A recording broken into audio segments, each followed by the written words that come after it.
집회 때문에 사도신경 강해를 하다가 조금 중단했었습니다. 오늘과 다음 주일이면 우리가 고백하는 신앙 고백, 사도신경을 다 마치게 됩니다. 기독교는 인간에게 가장 근본이 되는 죄의 문제를 해결해 주는 진리를 가르치고 있습니다.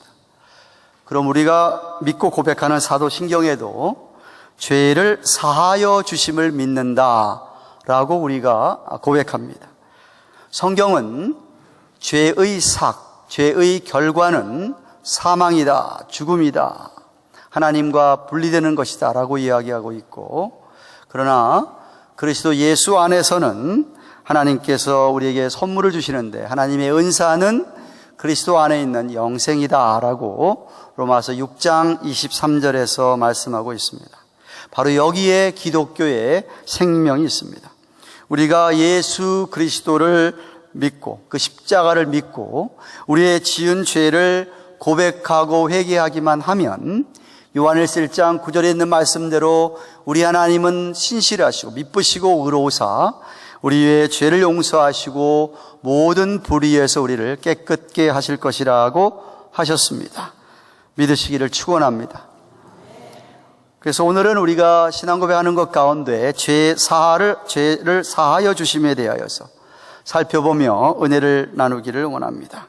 우리 함께 읽은 오늘 누가복음 24장 마지막 장 있는 본문은 우리 예수님께서 십자가에 죽으시고 부활하신 다음에 승천하시기 바로 직전에 제자들에게 일러준 말씀입니다. 앞에 44절을 보시면 구약 성경에 있는 모든 이야기는 다 자기 자신에 대한 이야기라고 말씀했습니다. 자기에 대해서 기록한 것이라고 말씀하신 후에 그 모든 것이 이제 다 이루어졌는데, 한마디로 얘기해서 그것은 오늘 46절, 47절에 이야기하는 대로 구약 성경 전체를 집약한다고 한다면 자신이 예수 그리스도 메시아가 고난을 받고 십자가에 죽임을 당한 후에 사흘 만에 부활할 것을, 그리고 그의 이름으로 죄 사함을 얻는 회개가 예루살렘에부터 시작해서 온 모든 족속에게 전파될 것이라고 하셨습니다. 그리고는 48절에 너희가 제자들이 그 모든 일의 증인이라고 했습니다. 이 말씀대로 제자들은 정말 죄 사함을 경험한 후에 초대교회가 탄생할 때의 사도들, 제자들의 중심된 핵심 메시지는 예수님이 정말 십자가에서 고난을 당하시고 죽으시고 부활하셨는데 그 부활을 전하면서 죄 사함을 받으라 라고 하는 것이 초대 교회들이 왕성하게 설립될 때에 사도들이, 제자들이 핵심적으로 외친 메시지였습니다. 그것 보면 오늘날도 우리도 마찬가지로 저 세상 사람들에게 예수 그리스도의 이름으로 죄 사함을 얻는 회개를 선포하는 것이 오늘날 성도들의 사명이기도 합니다.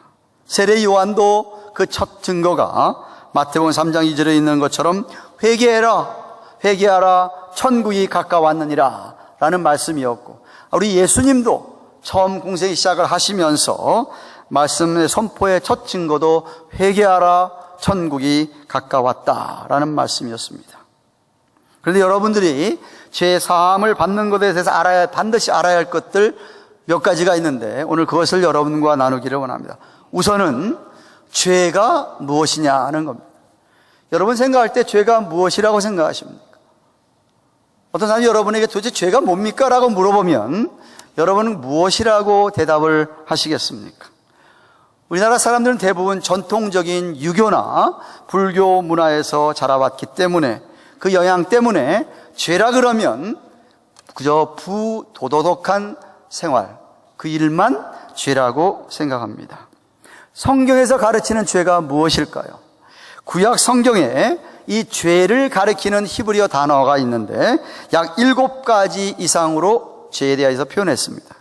첫째는 이 시편 32편 1절이나 51편 9절, 103편 10절이나 30절에 있는 것처럼 표적을 빗나갔다, 목적에 도달하지 못했다, 미달한 것을 뜻하는 실수를 뜻하는 의미로 죄가 사용됐습니다.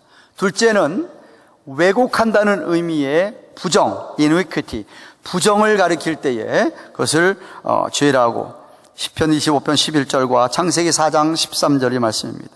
때로는 또 죄를 배반하고 배신하는 것을 죄라고 얘기했습니다. 하나님을 배반하거나 배신하거나 사람을 배반하고 배신하는 것을 죄라고 표현했습니다. 그래서 열왕기상 12장 19절에 보면 이스라엘 나라가 다윗의 집에 배반했다 하고 할 때에 죄를 가리키는 단어를 사용했습니다. 욥기서 34장 31절에도 마찬가지로 배신을 죄라고 표현했습니다. 또 구약에서는 타락한 상태, 사람이 타락한 상태 혹은 의의 정반대가 되는 불의를 얘기할 때에, 불의한 상태를 의미할 때에 죄라고 구약성경에서 이야기합니다. 신약성경은 어떨까요? 죄를 가리키는 단어들을 보니까 신약성경에서는 첫 번째는 구약과 비슷하게 빗나갔다, 미달했다, 그 상태를 뜻하는 경우가 있는데, 우리가 주기도문 할 때 우리의 죄를 사하여 달라고 할 그 죄라는 헬라어의 의미의 뜻을 살펴보면 바로 그렇게 빗나간 것, 도달하지 못한 것을 얘기합니다. 창이나 활을 쏠 때에 표적에서 빗나간 상태가 죄입니다. 혹은 거기까지 못 도달한 상태를 성경은 죄라고 이야기를 합니다. 혹은 두 번째는 어디서 떨어지거나 미끄러져 넘어짐을 나타내는 말로서 우리말 번역에 허물이라고 번역된 갈라디아서 6장 1절이나 야고보서 5장 6절에, 그리고 반칙, foul play, 반칙 같은 단어로 로마서 5장 15절, 20절, 25절에 쓰여져 있고요. 죄과라는 이렇게 번역한 것도 있습니다. 혹은 불법, 위법, 법을 어기는 것, 불법, lawlessness라고 할 수 있죠. 그런 말을 나타낼 때도 요한일서 3장 4절 같은 경우에, 그리고 불경건함, 디모데후서 2장 16절에 불의, 사악 이런 뜻을 나타내는 단어가 죄입니다. 이런 것들은 하나님과 사람에게 크게 상처를 입히는 악을 뜻하는 경우였습니다. 이렇게 구약이든 신약이든 죄가 무엇일까? 죄를 성경이 이야기할 때에 그 근본은 인간이 하나님과의 관계가 어그러졌을 때를 가리킵니다. 하나님을 멀리하고 하나님을 반역하고 그럴 때 나타나는 모든 현상을 성경은 죄라고 이야기합니다. 원래 하나님께서 아담과 하와를 창조하실 때에, 원래 인간을 창조하실 때에 인간 혼자 스스로 살 수 없고 반드시 하나님을 의존하도록, 하나님을 의지하도록 지어졌는데, 인간이 스스로 홀로 설 수 있다라고 생각하고 하나님 없이 혼자 사는 상태를 죄라고 이야기할 수 있습니다. 나 혼자 설 수 있다고 생각하고 하나님을 무시하는 죄의 동기가 됩니다. 아담과 하와가 사단의 유혹에 넘어가서 범한 첫 번째 죄, 원죄가 바로 이것인데, 그 결국 하나님과 그들 사이가 관계가 끊어져 버렸던 것입니다. 한마디로 얘기하면, 누가 여러분에게 죄가 무엇입니까? 라고 얘기하면 여러분은 이렇게 얘기하셔야 됩니다. 하나님을 불신앙하는 것이 죄다. 요한복음 16장 9절에 예수님께서 죄에 대하여라 함은 저희가 나를 믿지 아니함이다 그랬습니다. 그러니까 예수님을 믿지 않기 때문에 나타나는 모든 말, 생각, 행동, 현상들이 다 죄인 것입니다. 그래서 로마서 14장 33절에 믿음으로조차 아니하는 모든 것이 죄다. 믿음으로 하지 않은 그 모든 것이 다 죄라고 성경이 가르칩니다. 서론에도 말씀드렸듯이 그런데 이런 죄의 결과가 사망, 죽음이라고 성경이 이야기했습니다. 하나님과 분리되어서 영원한 벌을 받아야 될 고통 중에 있어야 될 상태. 히브리서 9장 27절에는 한 번 죽는 건 사람에게 정하신 것인데 그 후에는 심판, 죄에 대한 심판이 있다고 얘기했습니다. 사람은 뿌린 대로 거두게 되어 있습니다. 죄를 많이 뿌렸으면 그 죄에 대해서 언젠가 거두어야 될 때가 있습니다. 그 죄에 대하여 심판이 있다 이 말입니다. 하나님 앞에서 언젠가 해결해야 될 부분이라 이 말입니다. 그렇기 때문에 인간은 가장 근본적이고도 가장 중요한 죄의 문제를 해결함 받고선 하나님 앞에 서야 되는 것입니다.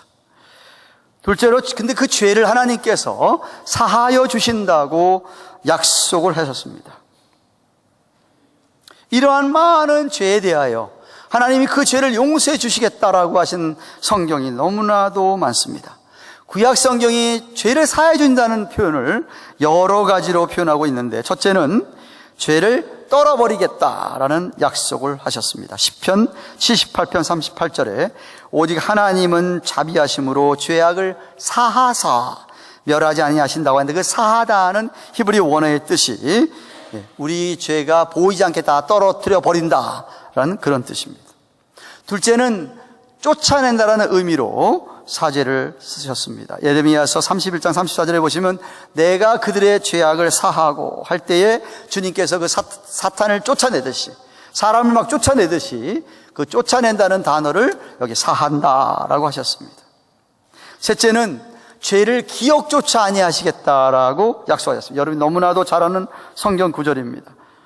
다시는 그 죄를 기억하지 아니하리라. 예레미야 31장 34절, 그리고 이사야서 42장 25절에 나는 내 죄를 기억하지 아니하리라고 했습니다. 뿐만 아니라 넷째는 죄를 도말해버리겠다라고 이사야서 44장 22절 같은데, 내가 내 허물을 빽빽한 구름에 사라짐같이 내 죄를 안개에 사라짐같이 도말하겠으니 너는 내게로 돌아오라. 내가 너를 구속하였음이니라고 하였습니다. 뿐만 아니라 죄를 깨끗하게 해주시겠다라고도 했습니다. 이사야서 1장 11절, 오라 우리가 서로 변론하자. 너희 죄가 주홍같이 붉을지라도, 주홍같을지라도 눈과 같이 희게 될 것이요 진홍같이 붉을지라도, 나의 진홍같이 붉을지라도 양털같이 희게 해주겠다. 그게 바로 죄 사한다는 표현을 하나님 그렇게 하셨습니다. 여섯 번째는 죄를 등 뒤로 돌려버리겠다, 등 뒤로 돌리거나 멀리 옮겨버리겠다고 약속했습니다. 이사야서 38장 17절에 주께서 나의 영혼을 사랑하사 멸망의 구덩이에서 건지셨고 나의 모든 죄는 주의 등 뒤에 던지셨다. 주의 등 뒤에 던졌으니까 앞에는 없지 않습니까? 던졌다라고 했으며, 시편 103편 12절엔 동이 서에서 먼 것 같이 우리 죄가를 우리에게서 멀리 옮기셨다 라고 했습니다. 신약 성경의 경우에도 죄를 사한다는 그런 단어들을 찾아보니까, 첫째는 죄를 쫓아버린다라는 의미의 사함을 약속했습니다. 예수님께서 중풍병자를 고쳐주실 때에 마가복음 9장 9절에 보면 소자야 안심해라 내 죄 사함을 받았느니라고 할 때에도 바로 이 뜻이 뭐냐 하면 죄를 갖다가 쫓아버리겠다라는 의미의 단어를 사용했습니다. 사도 베드로는 사도행전 2장 38절에 너희가 회개하여 세례를 받고 죄 사함을 받으라고 할 때도 그 죄를 쫓아버리겠다라는 의미의 죄 사함을 받는다라는 단어를 사용하셨습니다. 마치 비둘기를 하늘 올래 위에 날려보내듯이 죄로 갇혔던 사람들에게 거기서부터 자유함을 얻어주고 풀어주는 그런 의미의 죄 사함을 설명했습니다. 둘째는 우리가 자주자주 너무나 잘하는 죄를 용서한다라는 단어, 용서해준다. 물론 이 용서는 우리가 노력해서 얻어지는 용서도 아니고, 하나님과 딜해가지고 하나님 이렇게 해주면 이렇게 이게 딜도 아니고, 일방적으로 하나님께서 우리의 믿음만을 보시고 죄를 용서해 주시는 것을 의미하는 겁니다. 뿐만 아니라 죄를 폐기 처분하겠다, 없이 하겠다라고 말씀하신 적이 있습니다. 히브리서 9장 26절에 예수께서 자기를 단번에 제사로 드려 죄를 없게 하시려고 세상의 끝에 나타나셨느니라. 요한복음 11장 27절에서도 내가 저희 죄를 없이 할 때에 저에게 이루어진 언약이 이것이라 했습니다. 넷째로는 죄에게서 해방한다고도 약속했습니다. 계시록 1장 5절에 우리를 사랑하사 그의 피로 우리 죄에서 해방하셨다. 그래서 로마서 8장 1절에 그리스도 예수 안에 있는 생명의 성령의 법이 죄와 사망의 법에서 너를 해방했다라고 말씀하신 것입니다. 그리고 또한 죄를 씻어주시겠다라고도 사도행 22장 16절에 또 죄의 짐을 벗겨버리겠다라고도 약속하셨습니다. 베드로는 4장 5절이나 야고보서 5장 20절에 보면 완전히 죄를 이렇게 덮어버리겠다, 아무도 못 보도록 다 덮어버리겠다는 것을 그런 의미로 죄 사한다는 단어를 사용하셨습니다. 이렇게 하나님께서 죄를 사해 주신다고 성경은 수많은 곳에서 우리에게 약속을 하셨습니다. 할렐루야. 셋째로, 그런데 아무나 다, 누구나 다 죄를 사해 주는 것이 아니고 믿음으로만이 죄의 문제가 해결됩니다. 앞서 본 것처럼 여러 곳에서 이렇게 죄를 사해 주신다고 약속하고 있는데, 우리 편에서는 그러한 하나님, 참으로 이렇게 긍휼과 자비가 많으신, 사랑이 많으신 하나님을 온전히 믿고 예수 그리스도의 십자가의 구속사역을 믿고 정말 우리 죄를 깨끗게 해주시겠다라고 하는 약속을 믿어야 죄 문제가 해결되는 것입니다.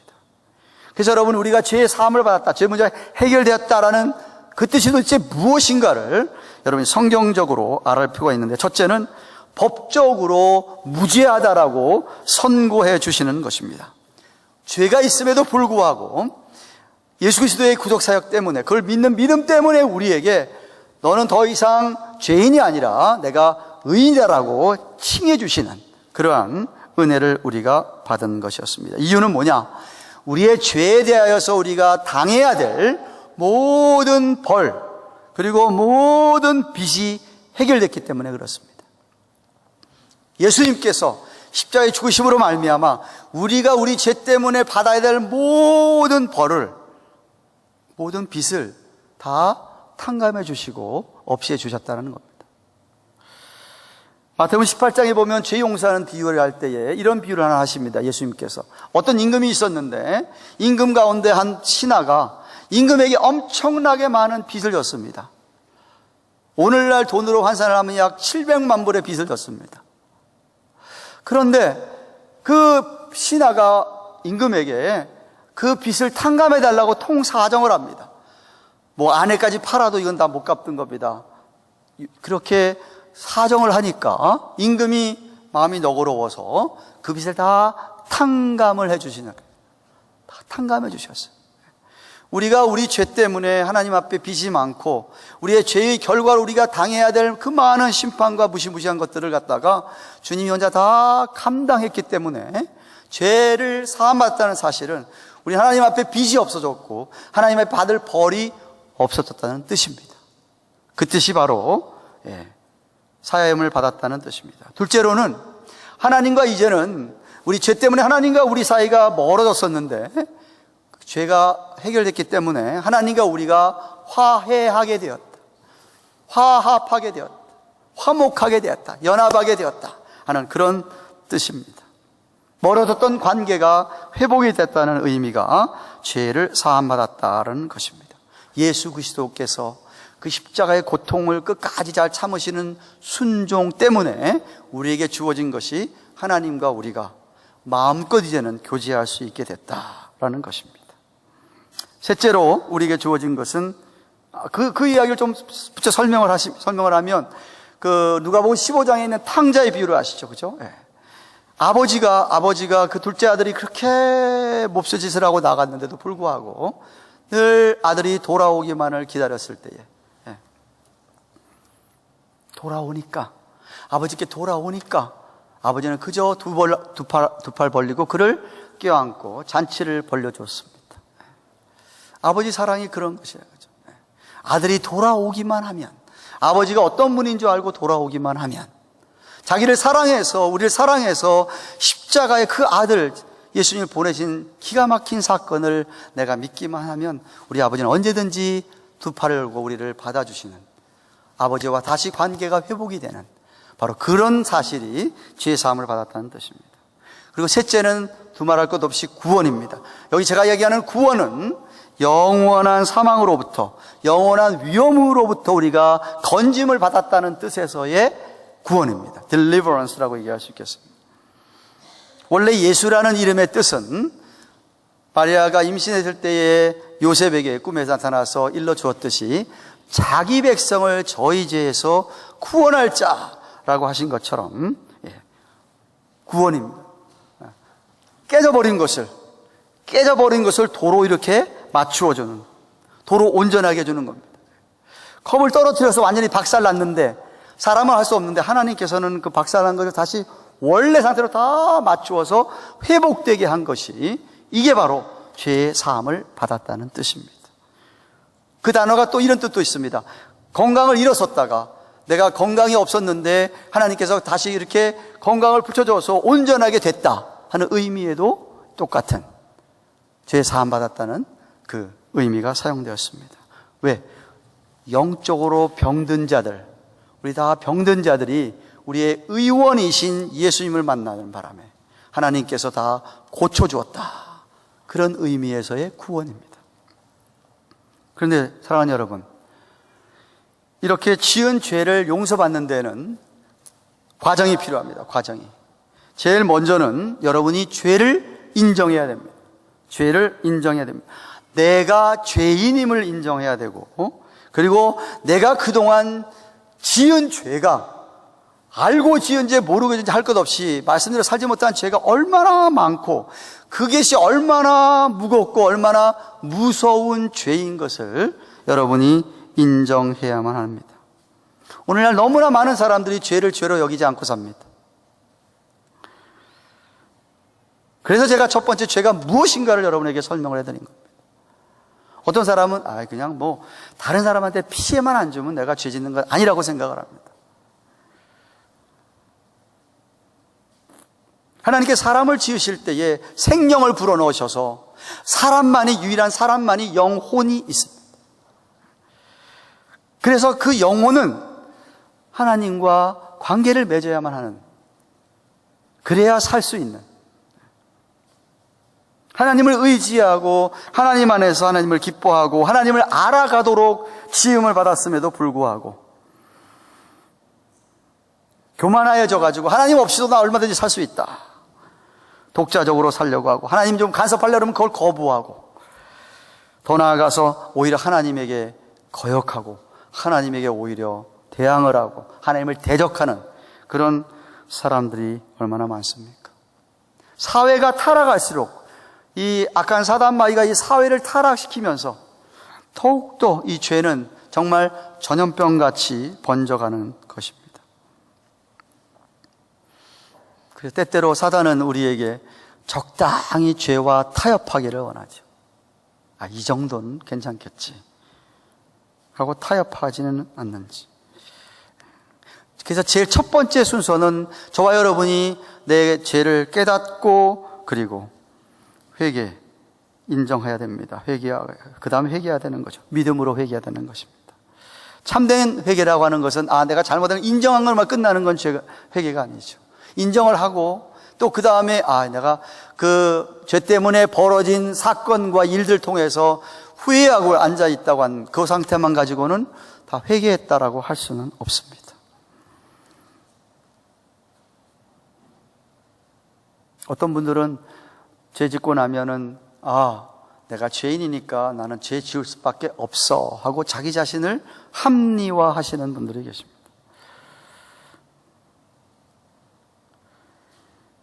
정말 거룩하신 하나님 앞에 우리 자신 모습을 적나라하게 드러내 보이고 정말 선하시고 자비로우신 하나님 앞에 내가 어떤 모습인지 돌아보면서 정말 가슴을 찢고 애통하고 자복하고 마음 아파하고 정말 다시는 내가 그러면 안 되지라고 결단하는, 그래서 돌아서는, 그래야 회개한 것입니다. 그런 분들은 죄를 짓고 나서 만약에 내게 어떤 그 죄에 대한 컨시퀀스, 어떤 결과가 보여져도 당연한 것으로 받고 얼마든지 내가 그거를 감당하고 나아가려고 합니다. 그런데 그렇지 못한 사람들은 그걸 만나면 하나님을 원망하죠. 하나님을 원망하고 다른 사람 탓을 합니다.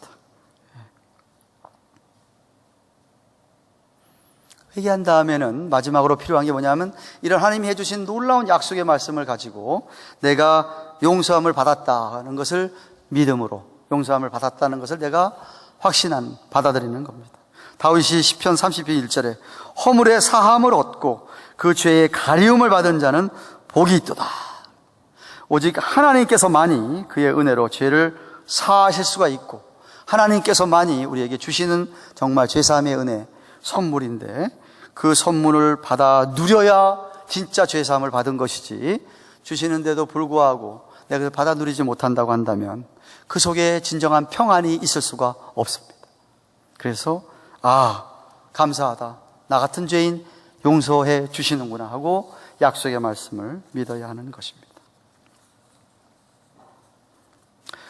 잔이라고 하는 어떤 요만한 아이가 촌에 사는 할머니 할아버지 집에 놀러 갔습니다. 여름방학을 맞이해서 놀러 갔다가 삼촌이 선물로 이 고무총 이렇게 사줬다고 합니다. 고무총을 가지고 여기저기서 놀면서 연습도 하는데, 어느 날 할머니가 아끼는 오리 한 마리 눈에 딱 보였습니다. 딱 해서 쐈습니다. 근데 정확하게 오리의 머리에 명중을 했습니다. 그래서 오리가 그 자리에서 죽었습니다. 잔이 겁이 벌컥 났습니다. 주위를 살펴보니까 아무도 없어요. 그래서 얼른 죽은 오리를 가지고 큰 나무 밑에 흙을 파서 거기다 묻고 이파리, 낙엽 같은 걸 주워다가 가려 놓았습니다. 깜쪽같이 말입니다. 근데 그리고 돌아오는데 마음은 자꾸만 두근거리고 할머니가 좀 겁이 났습니다. 저녁에 할머니가 정성껏 차려주는 식사를 먹는 둥 마는 둥, 그리고 잠자리에 누워도 잠을 제대로 잘 수가 없었다고 합니다. 잠자려고 눈을 감으면 오리가 눈에서 보이고 할머니가 눈에 보이고 도저히 괴로워서 살 수가 없었더랍니다. 그래서 다음날 결심을 했답니다. 할머니 방에 가가지고 들어가니까 할머니가 존, what's up? 무슨 일이냐? 그러니까 존이 용기를 내가지고 어제 있었던 모든 사실을 고백했습니다. 이 고백을 듣고 있던 할머니가 존을 갖다 허그하면서 이렇게 얘기합니다. 존, 참 착하다. 사실 내가 어제 오후에 그렇게 총으로 쏴 죽이는 2층에서 다 보고 있었다.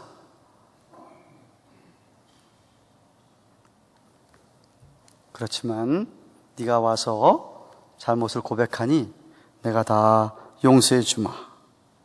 나는 네가 나를 찾아와서 그렇게 고백하기를 기다렸다. 아무 걱정하지 말아라. 다 용서하마. 라고 할머니가 했다고 합니다. 지어낸 이야기 아니에요. 실제 스토리입니다. 하나님 다 보고 계시잖아요. 믿으십니까? 어디서나 다 보고 계세요. 하나님의 눈을 피할 사람이 어디가 있겠습니까?